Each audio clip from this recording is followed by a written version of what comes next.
امام حسین علیہ السلام فرماتے ہیں کہ جو خدا پر یقین رکھنے والا بندہ ہے نا، اللہ پر یقین رکھنے والا، خدا پر یقین رکھنے والا بندہ جو ہے وہ فاسق و فاجر کی حکومت قبول تو کر سکتا ہے، کیونکہ آپ کو سامنا تھا نا اس بات، فاسق کی حکومت کو تو قبول کر سکتا ہے، فاجر کی حکومت کو قبول تو کر سکتا ہے، مگر دل پر اس کو حکمران برداشت نہیں کر سکتا۔ ایک ہے ظاہری حکومت، ایک ہے دلوں پر حکومت۔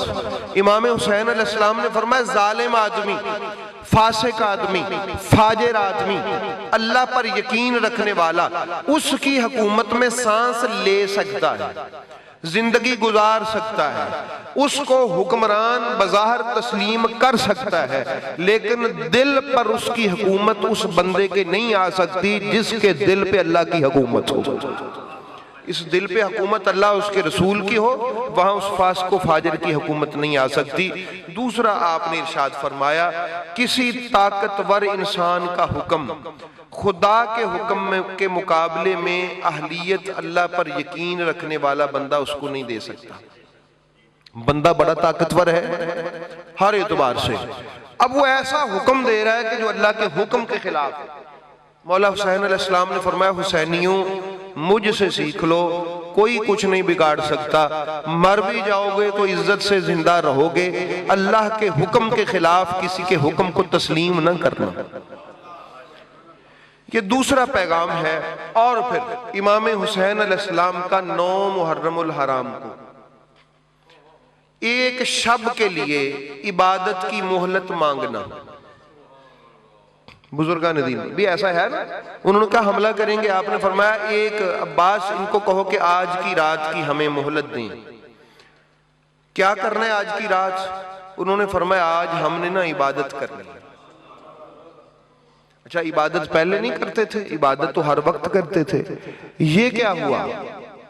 بزرگ فرماتے ہیں اس فرمان کی روشنی میں کہ امام حسین علیہ السلام فرماتے ہیں اگر بندہ مسلم ہو، اگر بندہ مسلم ہو تو تمہاری آخری تمنا یہ ہونی چاہیے کہ کاش مجھے عبادت کے لیے رات میسر آ جائے۔ اگر بندہ مسلم، اگر اللہ کو ماننے والے ہو، اگر مسلمان ہو، تو پھر کہتے ہیں نا تیری آخری تمنا کی ہے، پوچھتے نا کوئی آخری خواہش ہو تیری، قربان جاؤں اے میں مولا حسین تیری پاک ذات پر۔ بتا دیا کہ بندہ مسلم کا سٹیٹس کیا ہوتا ہے۔